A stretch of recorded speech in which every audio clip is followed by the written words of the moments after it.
সৎমা ষষ্ঠ পর্ব শেষ পর্ব লিখেছেন অনন্য শফিক। নতুন মার শরীর নরম আজ দুদিন ধরেই। তিনি স্পষ্ট বুঝতে পারছেন দু একদিনের ভেতর কিছু একটা হবে। এর মধ্যে তিনি বড় ফুপিকেও খবর দিয়ে জানিয়েছেন। ফুপিকে সবসময় পাশে বসে নানান গল্পগুজব করেন। কবরের গল্প, কবরের ভিতরের গল্প আর দোজখের গল্প। দোজখ জিনিসটা কী তা মা ভালো করেই জানেন, তবুও তিনি ফুপিকে জিজ্ঞেস করেন, দোজখ কেমন গো বুবু? ফুপি মুখ শক্ত করে বলেন, দোজখ আর কেমন? আগুন, লাল লকলক আগুন। ও বুবু, কোনো মানুষ যদি মনের ভিতর কুবুদ্ধি লইয়া মারা যায়, তাইলে কি তার দোজখ হইব? আল্লাহ মাপ না করলে হইব? বলে ফুপি খানিক ভাবেন, তারপর বলেন, ও নীলুপা, তুমি এইসব নিয়ে খালি কথা কইতাছ কেন? কি হয়েছে তোমার, কও তো? নতুন মা কথা বলেন না, চুপ করে থেকে চোখে জল ফেলেন। সেই জল আবার লুকিয়েও ফেলতে আঁচল দিয়ে তড়িঘড়ি করে মুছে ফেলেন চোখ। কিন্তু আমাদের চোখে ধরা পড়ে যান মা। মার জল ভরা চোখ দেখে নিতুর যে কি কষ্ট হয়, সে খাটের এক পাশে দাঁড়িয়ে থেকে নীরবে নিভৃতে কেঁদে ফেলে। ফুপি মাকে সান্ত্বনা দেন, বলেন, কান্দো না তো তুমি নীলুপা, খালি বাচ্চা মানুষের মতন ফ্যা ফ্যা কইরা কান্দো। আল্লাহর কাছে দোয়া করো, এইসব কোনো কঠিন বিষয় না। এই মরার মতন শুকনা লকলকা শরীর লইয়া 7 বাচ্চা জন্ম দিলাম, কই কিছুই তো হয় নাই। আর তোমার তো মাশাল্লাহ শরীর স্যান্ড ভালো, কিছুই হইব না দেখো। তবু কি আর নতুন মা বোঝেন? বোঝেন না, খালি কাঁদেন আর কাঁদেন। আজ সকালে নতুন মার দুবার পানি ভেঙেছে, পেটেও ছেড়ে ছেড়ে ব্যথা উঠেছে। দুপুরের পর সেই ব্যথা মাথা চারা দিয়ে উঠল।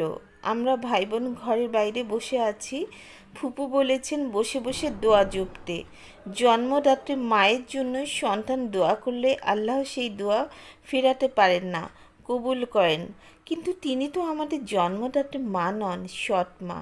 সৎ মার জন্য দোয়া করলে কি কবুল হবে? আমার মনে হয় হবে। আমরা তো আজকাল তাকে আর সৎ মা ভাবছি না, কবেই ভুলে গেছি তিনি আমাদের সৎ মা। আমরা এখন কেবল জানি তিনি আমাদের মা। মা তো সবই মা, এখানে আবার সৎ আপনার কি? নিতু এতক্ষণ আমার সাথে বারান্দায় বসেছিল, তার মুখ শুকনো, সকাল থেকে কিছুই মুখে তুলেনি। ফুপু দুবার ভাত বেড়ে দিয়েছেন, তবুও খায়নি। সে এখন বসে আছে উঠোনের বুড়ো আম গাছটার তলে। তার চারপাশে গোলকের মতো দুটো রঙিন প্রজাপতি উড়ছে। একটা প্রজাপতি একবার তার মাথার উপর বসে গেল, তারপর আবার গোলকের মতো উড়তেই লাগলো। দৃশ্যটা দেখে আমার খুব ইচ্ছে হচ্ছিল একটা ছবি আঁকার। ছোট সময় এমনটি খুব করতাম আমি। আম্মা উঠোনে রোদের ভিতর বসে ছোট্ট নিতুকে গোসল করিয়ে দিচ্ছেন, সেই দৃশ্য রং পেন্সিল দিয়ে অঙ্কন খাতায় এঁকে ফেলতাম আমি।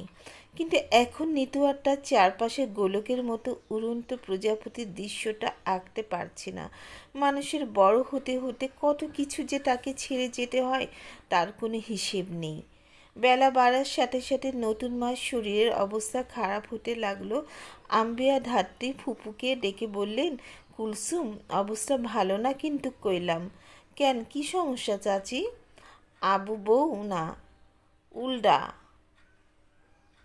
এখন কি করন? হাসপাতালে নেওন যাইব এই বেইলে? হাসপাতালের কথা শুনে তড়াক করে লাফিয়ে উঠল আম্বিয়া ধাত্রী। বলল আম্বিয়া ধাত্রী যে রোগীরে পার করা তো পারতো না। হেরে কোন গোলামের পোতে পার করব রে কুলসুম? তোর জন্ম, মজিবরের জন্ম, মজিবরের 2 আবুর জন্ম, সব তো আমার হাতেই। এইটা কোনো সমস্যা না। মজিবরকে ডাক দে তুই। ফুপু আব্বাকে ডাকলেন। আব্বা বাড়ির পেছনে পুকুর পাড়ে বসে বসে মাছের দৌড়ঝাঁপ দেখছিলেন। ফুপুর ডাকে তিনি বারান্দায় আসলেন। আব্বা বারান্দায় আসার পর আম্বিয়া ধাত্রীটাকে বললেন, মজিবর, আজমত ফকিরের মাজারও 5 টাকার একটা মোম দিয়া আই বাজান, ঝামেলা তাড়াইব আল্লাহর রহমতে। আম্বিয়া ধাত্রীর কথা আব্বা মোমবাতি কিনে দিয়ে আসতে বাইরে গেলেন। আব্বার চলে যাওয়া পথের দিকে তাকিয়ে আমার মনটা কেবল হু হু করে কেঁদে উঠল। নিতুকে বড় অস্থির লাগছে হঠাৎ। তার চোখে মুখে কেমন ফোলা ফোলা, একলা একা গাছের নিচে বসে হয়তো কেঁদেছে। নিতুর পাশে গিয়ে শুকনো মাটির উপর আমি বসে পড়লাম।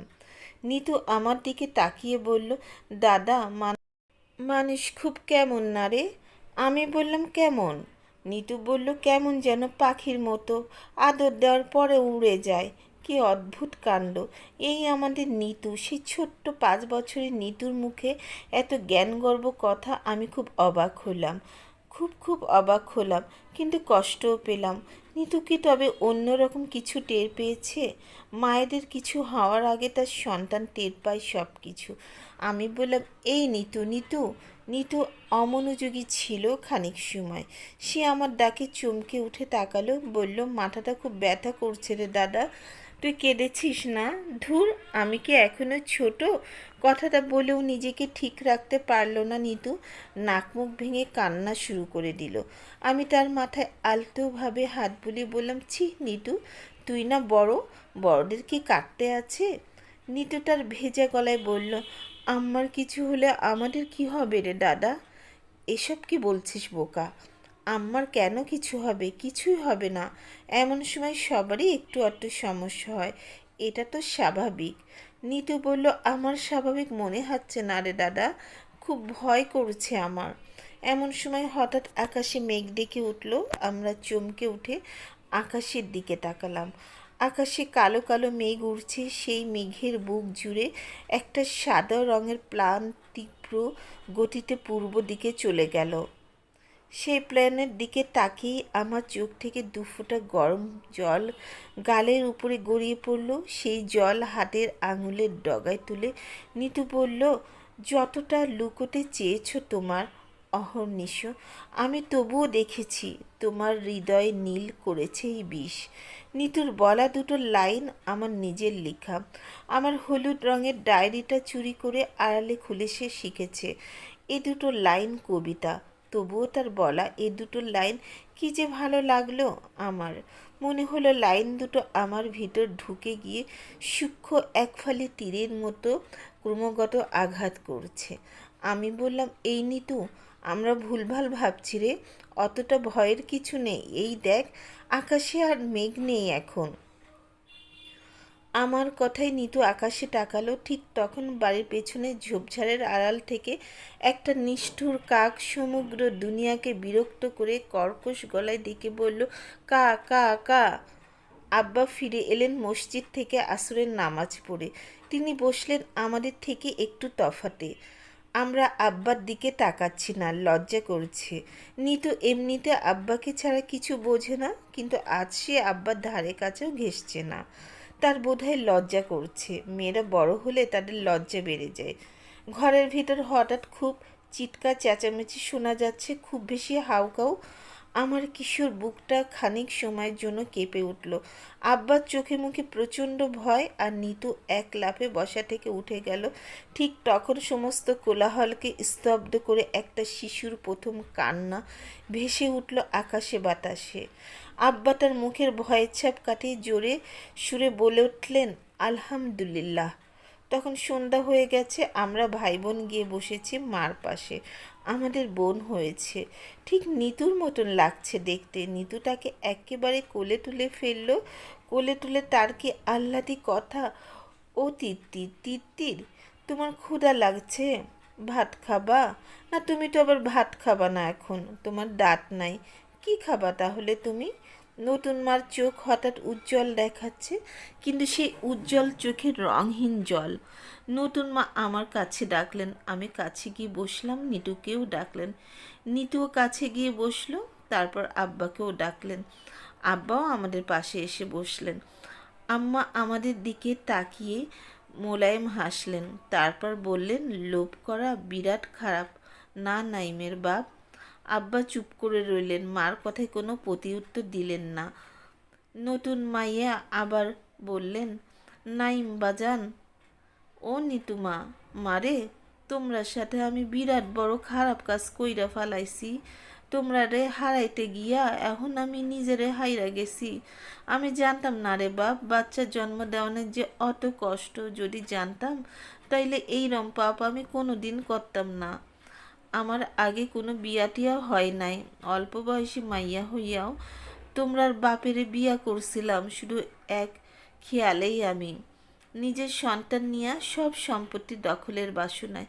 কিন্তু সন্তান জন্ম দেওয়ানোর পরে বুঝেছি রে বাপ, সন্তানের যে কি দাম।